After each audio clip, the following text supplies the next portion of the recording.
What up? What up? Welcome to another episode of The Real Deal. Let's get it.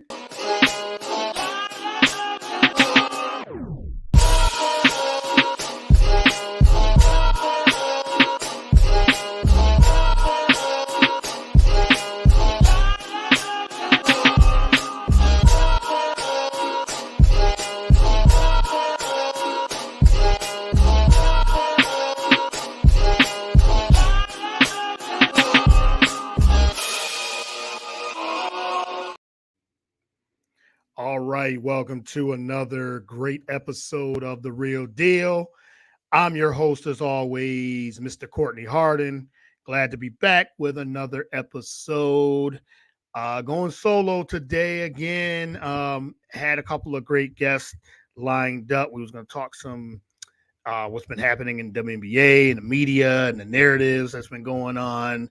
But both of my guests, it was going to be a round table discussion, but both of my guests had to cancel. They both got sick, so hopefully they get well soon, and we'll definitely have something going on with that. But the show must go on. So again, I'm hoping for good health for both of my guests that were supposed to be on, and we'll have something in the next couple of weeks. I'll try to get them back on in a couple of weeks. But you have me, so again, thank you for tuning in. You can catch this live right now on all social media platforms and all podcast platforms. Follow the show at Get the Real Deal on Twitter X. Follow me on Twitter, Facebook, and Instagram. Also, we're on the Roku channel, BS3 TV Network, BS3 TV. We're on YouTube as well. So BS3 TV, Roku channel. So download the app, download all the shows there. Shout out to the entire team at the BS3 Network. BS3TVLive.com is the website. We're also on Spreaker, Anchor, iHeartRadio, Spotify, Apple. Like I said, anywhere you get podcasts, you can download all of the shows there and all of the episodes and my episodes as well. All right, well, let's get into this. Like I said, it was going to be a heavy WNBA.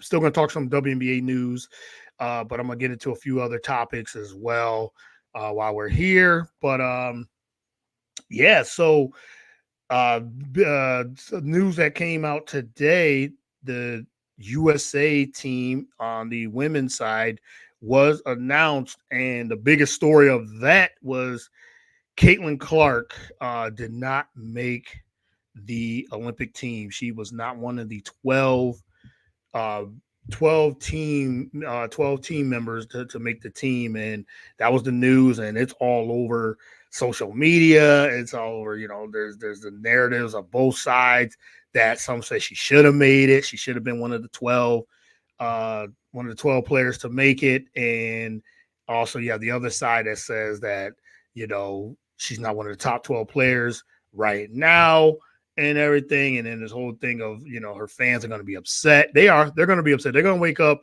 because this happened early this morning. The announcement was this morning.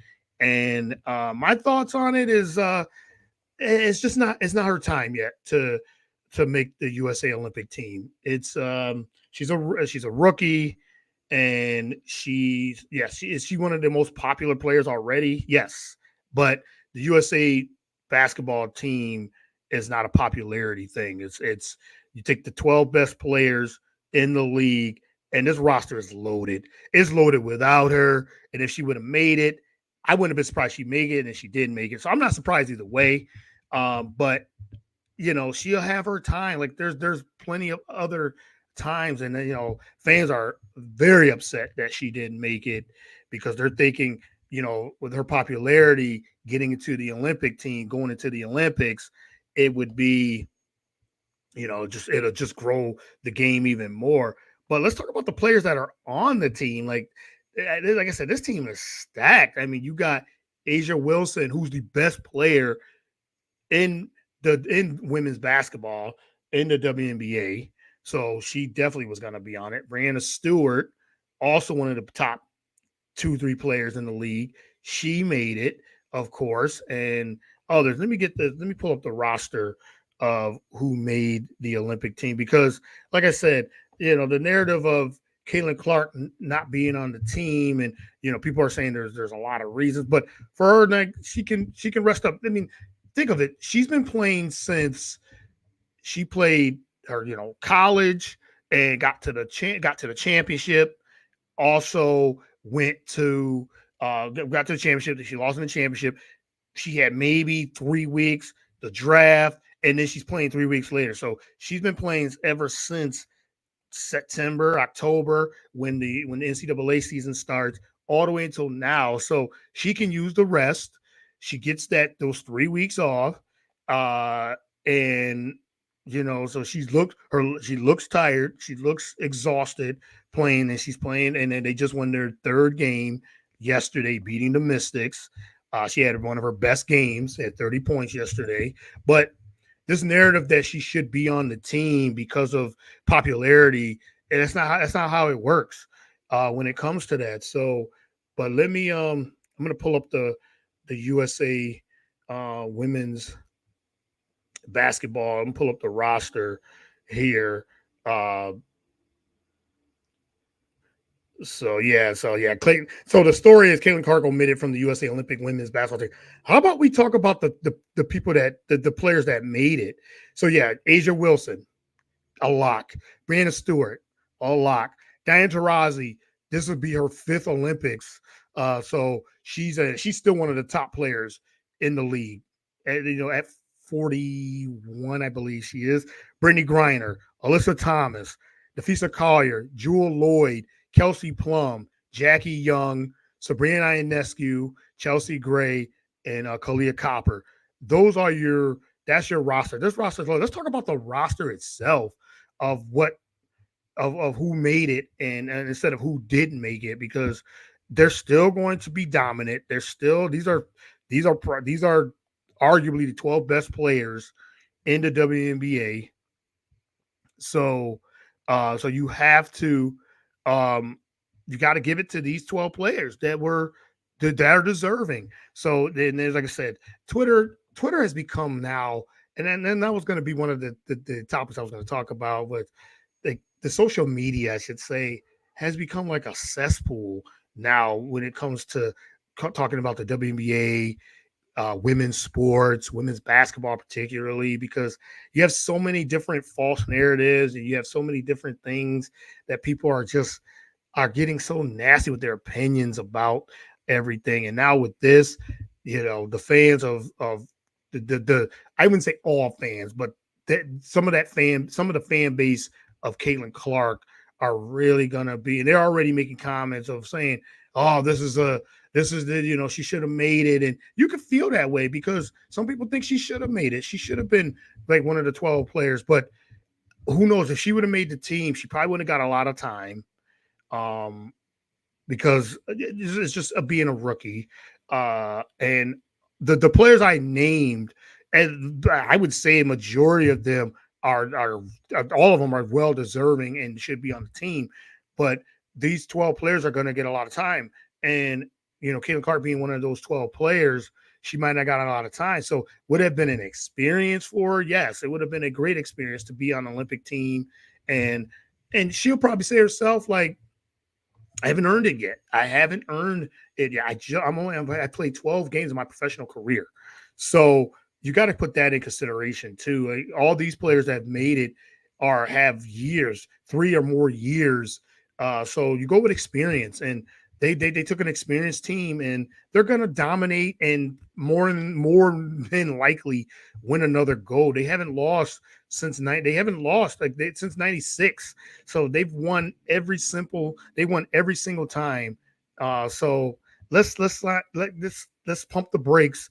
Like, Caitlin Clark was going to make an Olympic team. Like, she'll be on the world team more than likely, and she's gonna be like I said, 12 games in her professional career. She'll probably be on the 28 team, and as she continues to improve, continues to get better, continues to keep adjusting. And as I said, she had her best game, so she's figuring it out, and that's what it was about. I think when that seeing Caitlin in college and dominate in college, being being the best scoring, the best scorer in league history, in women's college basketball history, that they thought that was just gonna like she was just gonna go in and average 30 points.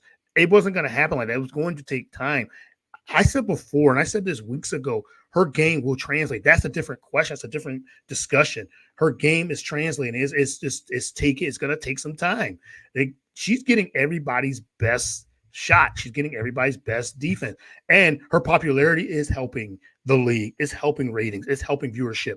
So it's doing all those things. It's just now, these 12 players that made the Olympic team is what it is. They took the experience, and like I said, she's not going to make it over Asia Wilson. She's not going to make it over Brianna Stewart. She's not going to make it over Alyssa Thomas, Jewel Lloyd, Kelsey Plum, Jackie Young, Sabrina Ionescu. They earned their way. They earned their spot, and Caitlin is going to do the same thing. So she's going to be on a team. She's going to be on an Olympic team. It's just not her time. And like I said, she can take the rest. She can use the rest, and that's what it is. So that's yeah. So there's a lot of, like I said, there's a lot of narratives, a lot of different opinions on this. You should have seen it on the things, what's going on Twitter, like why, like Chris Mannix from SI, from Sports Illustrated. He said, I really want to hear the decision making behind Caitlin Clark off the USA basketball roster because I can't fathom an explanation that makes sense. Yeah, I can.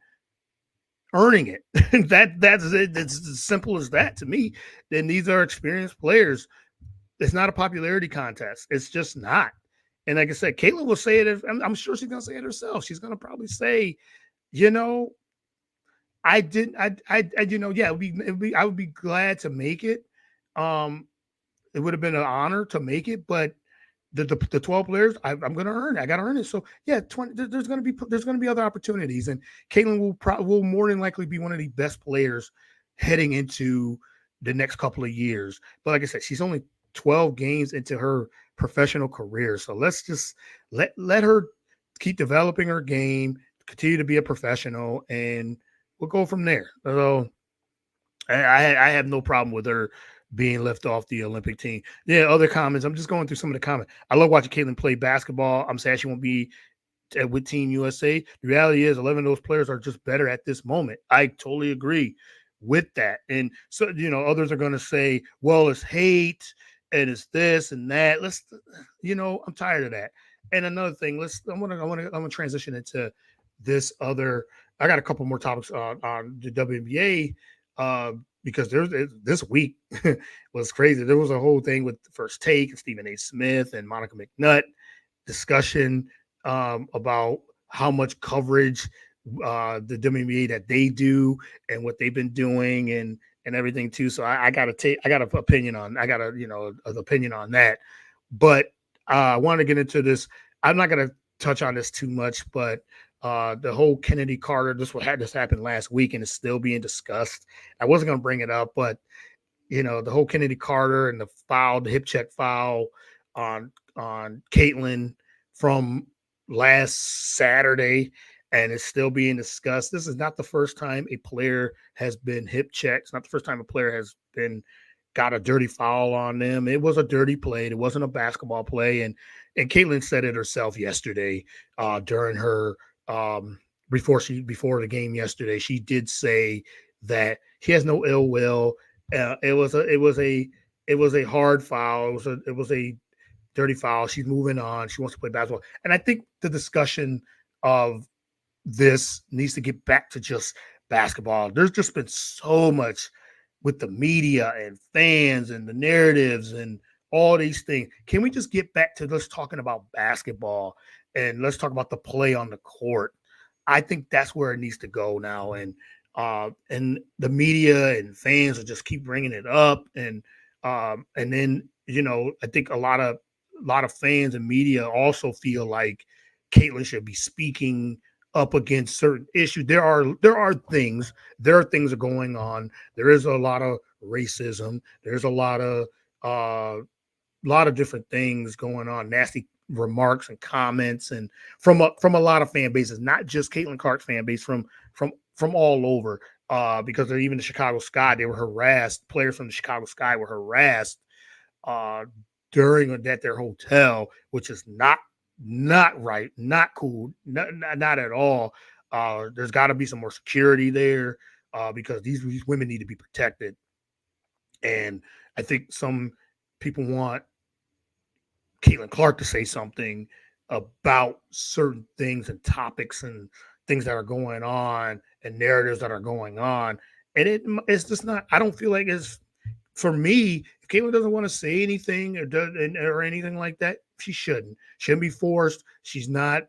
I don't think she's oblivious to these things. She sees these things going on, but you know, she doesn't have to really say anything. She just wants to hoop, and I think a lot of people expect her to be this outspoken person when it comes to these certain issues. And some people just don't speak on these issues, and you can't force someone that doesn't want to speak on it to do that. So I don't think you should expect just her to speak on these things or anything like that. She says she wants to get back to conversation of being of basketball, and I feel like that's what it should be too. And I see it. We deal with those things, racism and things like that, and it's out there, it's there, but I don't think it should force people to talk about it either. They're not oblivious. They shouldn't be oblivious to things like this either. But I really feel like certain people don't talk. Michael Jordan, like the greatest athlete, arguably the greatest athlete of all time, he never spoke on a lot of different issues, and people gave him a lot of crap about that. And he just wanted to play basketball, and where I think that's where the disconnect with fans feeling like players and athletes should speak up. You have people that do it, that can do it well, but others they just don't do it. They don't get involved in a lot of those things, a lot of those topics outside of off the court. They just go ahead and just want to play basketball and be a professional, or play their sport and be a professional. That's all they want to do, and that's for them. So this whole thing where they should be doing this, they should be speaking up on these things, and when if she's ready, she will. If she doesn't, she doesn't. There's nothing against that, or at all. So that's what I feel about that.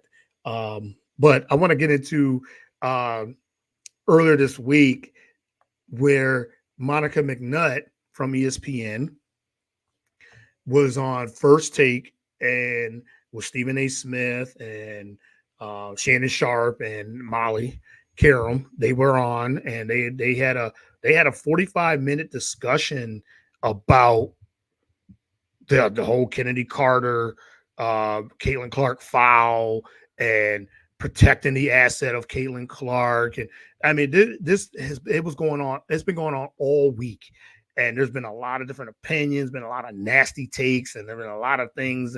But the one thing that stood out to me was when Monica McNutt, her and Molly was like, because Stephen A. and Shannon were really off the rails in this discussion, and it was interesting that Stephen A. said in the end of the whole thing was like, there's been no other platform. There's been no other platform First Take other than First Take that has talked about and covered women's sports and women's basketball. Nobody else has done it better or more than them. So Monica kind of gave him that side eye and looked like, respectfully, you could have been, with the platform you have, you could have been doing more 3 years ago. And they weren't talking about the WNBA. They were not. They were not. As a fan of First Take, and as a person who's watched it since the cold pizza days back then, they never really discuss WNBA women's sports in general like that. They just, if they did, it was more on the bigger stories, the bigger storylines, or anything like that. Anything that had a headline. That's the one. So that was for one. That was a false statement by Stephen A. and Monica McNutt calling him out about it. And she's thinking, there's no way you weren't talking about this. You weren't talking about it. You really started talking about when Caitlin Clark and Iowa, that everything, all those things were happening, when all that was happening. Then you decided it's great that you're now talking about it. It's good. I think it's great that First Takes is talking about the WNBA, women's sports. I think it's really good because it's the more coverage. And you have people now. The ones that really were talking about it were like Monica McNutt and like Chinea Gumake, like Elle Duncan, like Andrea Carter. They've been covering it for years and years on years on years. For you to say no one, our platform has talked about it the most, and we've covered it the most. There's no platform come on, man. You just recently started talking about it, just recently. So now the ones who have covered it for many, many years, that was that was a very disrespectful shot of saying that you've been in the forefront, talk about it or anything. And then afterwards, after Monica Manette called him out on it, on the false statement, the lie, I would just say, Stephen A was shocked, was like, wow, really? Like, really? He had nothing to say. He was speechless. And then he went on his podcast and he started talking about some other different things, like, like he says, I brought diversity to First Take. I'm the one that, if you haven't heard of Monica McNutt, you heard about her now. If you heard about Chinea Gumake, you heard about her now. Andrea Carter, heard about her now. Jamel Hill, you heard about her now. I'm thinking to myself, these women have been doing things way before they got on First Take. Jamel Hill even said herself, she was on Cold Pizza before Stephen A. was even hosting First Take.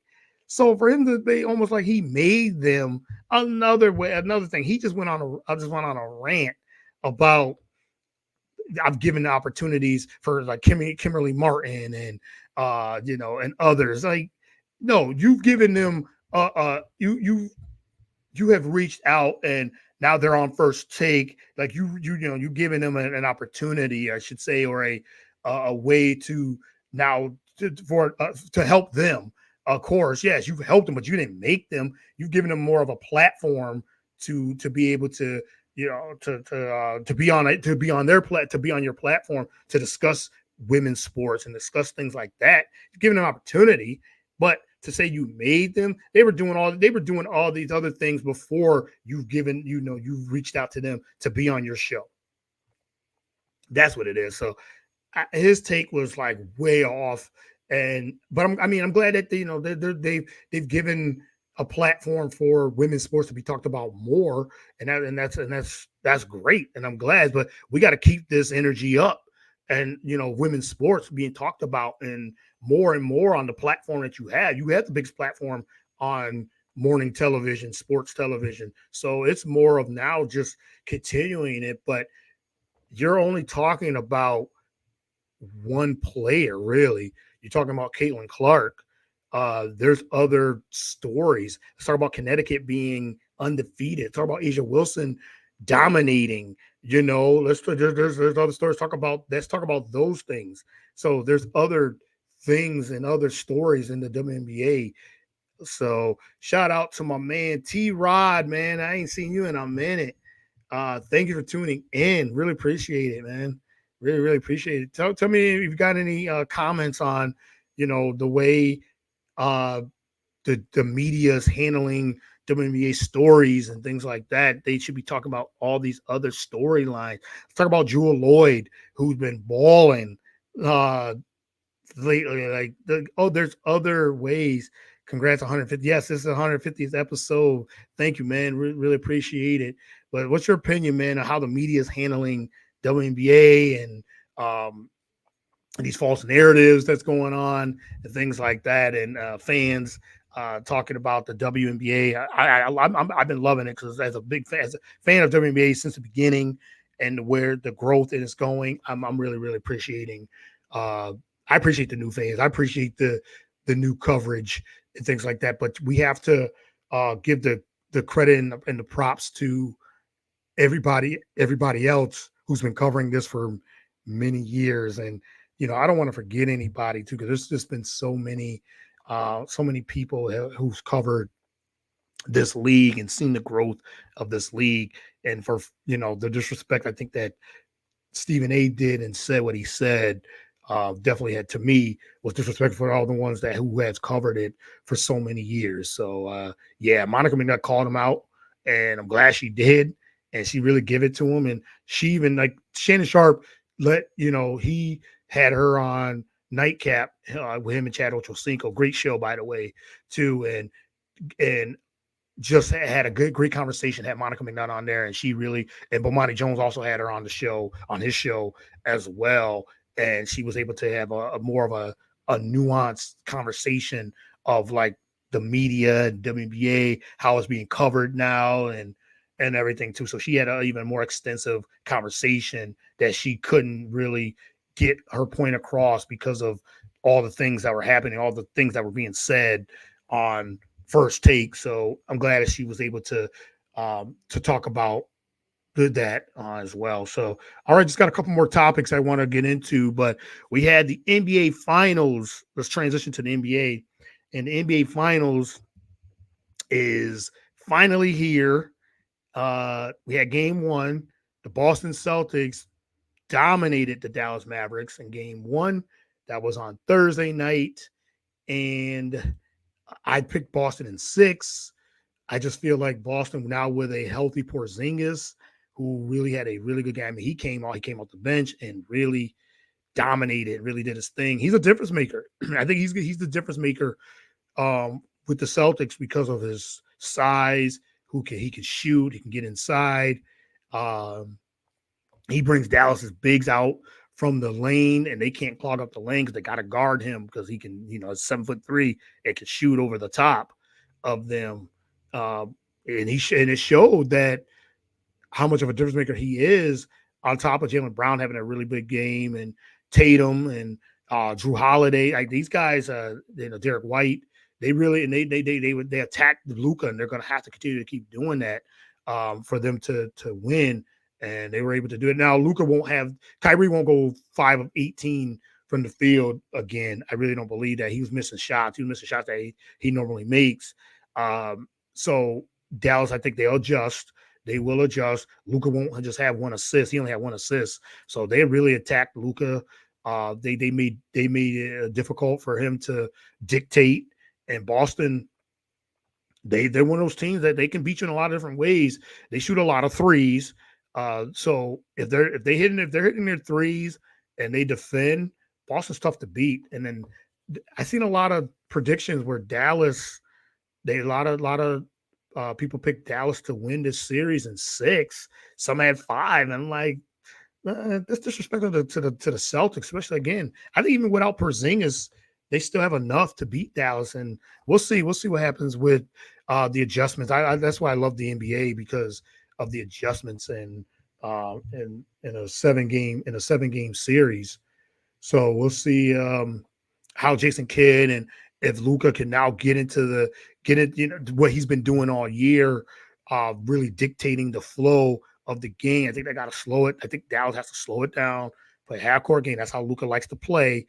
And then, like I said, Kyrie won't be missing a lot of shots, but he only had one assist, though, Luka did. So the Celtics really gave it to him. So if the Celtics go up 2-0, I think the series, it will head back to Dallas. I feel the series will be over, because I think that would be it'd be hard for Dallas to get out of that hole and to climb out of that.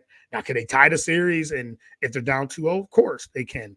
But I really feel like with Boston and the depth they have, especially with Porzingis, I think they'll win it. I think, like I said, I predicted them in 6. I think it'll be a good series. I think it at least goes 6, maybe 7. But I think with Tatum, Brown, Derek White, Drew Holiday, and healthy Porzingis, can't forget Al Horford. I think they have a little bit too much for Dallas to handle. So So I think I really do believe Boston wins game 2 and go up 2-0 in the series. I think Dallas will win game 3, lose game 4. It'd be 3-1. I think they go back to Boston, win game 5, Dallas, and then Boston wins in 6. They think they'll win the 6th game in Dallas. So, yeah, I think that's how I go. 2-0, 2-1, then 3-1, 3-2, and then 4-2 Boston. So, yeah. So My last thing I wanted to talk about before I let you guys go again, thank you guys for tuning in. Really, really appreciate it. Doris Burke. Oh, there's two more topics. Doris Burke. Speaking of women's sports, women's broadcasters. First woman to call a major like a championship. She's calling the NBA finals. She's the first woman to call the NBA finals. Uh, Big props to her. I've always liked Doris Burke. I want to try to get on my podcast. So if you're listening, Doris Burke, the invitation is out there to you. But I've always liked her, and she has paved the way for women's sports and in general. But being the first woman in history, in sports history, to call a major or major professional sport, um, utmost props, utmost respect for Doris Burke, and she's with Mike Breen and JJ Redick. It's a different group that's calling the finals this year. With Van Gundy and Mark Jackson doing for the last 15 seasons, but they were let go this past year. But again, Doris Burke being the first woman to call a major professional championship is tremendous, and what she's done and paved the way for a lot of women in this space in the media. And Doris has played, she's coached, she's broadcasted, so she's climbed the ladder to get to the highest level. And again, I've always enjoyed Doris, and they call her the GOAT. That's she's the GOAT. So yeah, props to big major props to Doris Burke um, there. So looking forward to seeing what's because with JJ Redick and that broadcast team has changed a lot. Like I said, when Van Gundy and Mark Jackson left, Barbershop Sports Talk. What's good?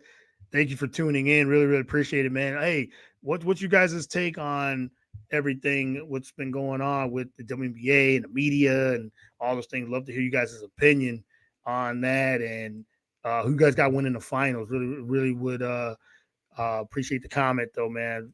Thank you for tuning in. But my last topic is I was going with the JJ Redick. JJ Redick, now story has changed, and I don't even know like what to to to to think of this, because JJ Redick seemed like he was the front runner to get the LA Lakers job, um, coaching job, and by the looks of it, like he was on the verge of getting that job. But then news came out about uh, Dan Hurley, UConn's coach, who's a two-time champion.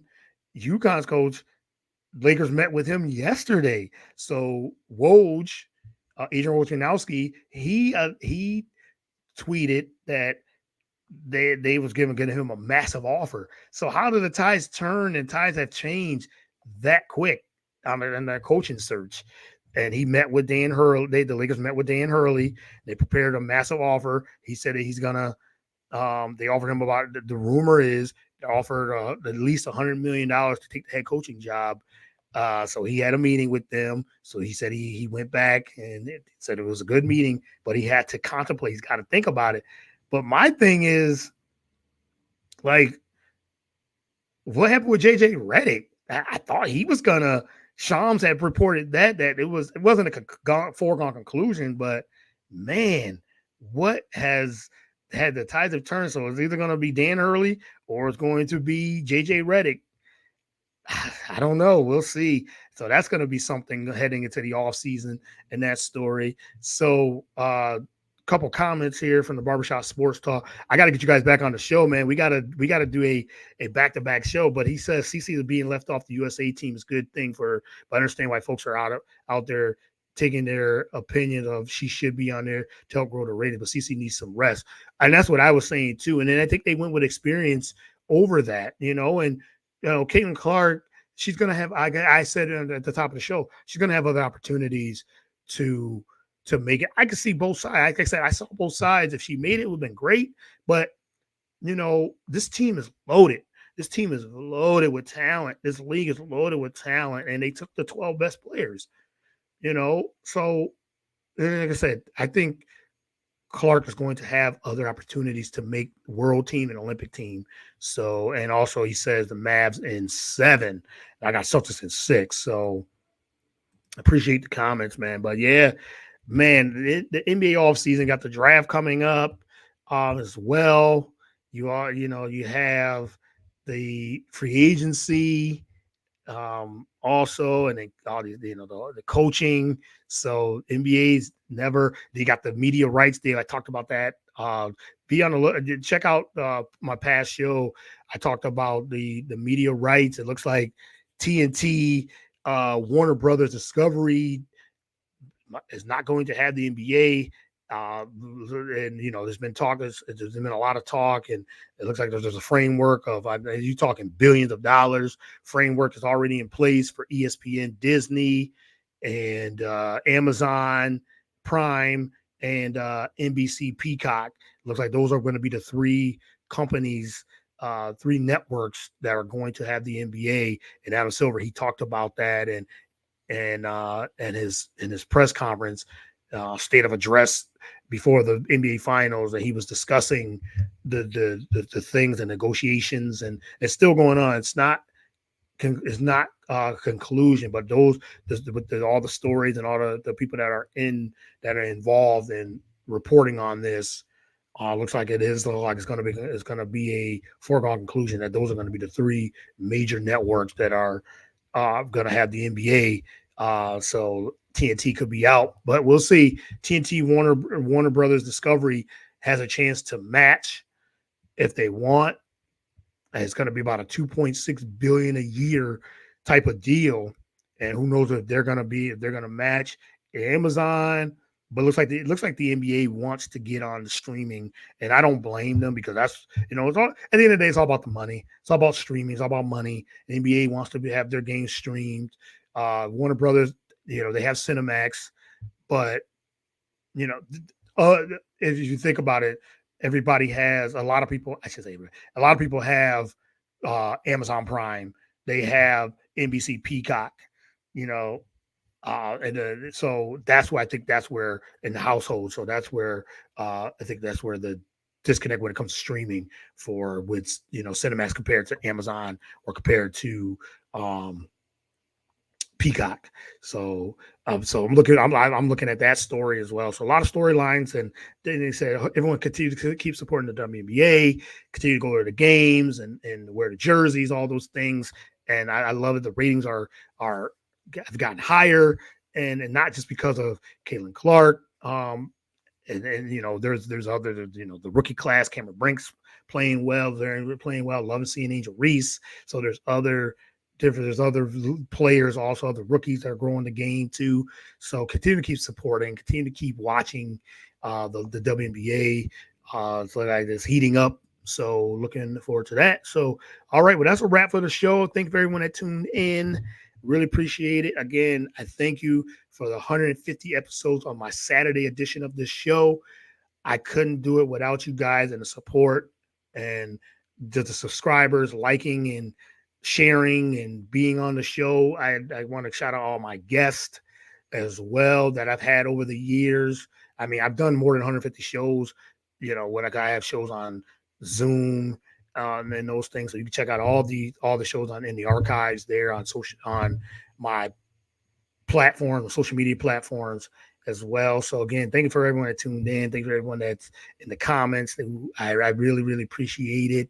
Couldn't do it without you guys and all the support that you guys give. I really appreciate it. And looking forward to 150 more and more shows. Again, thank you. And until next time, everyone, stay safe. And as always, God bless.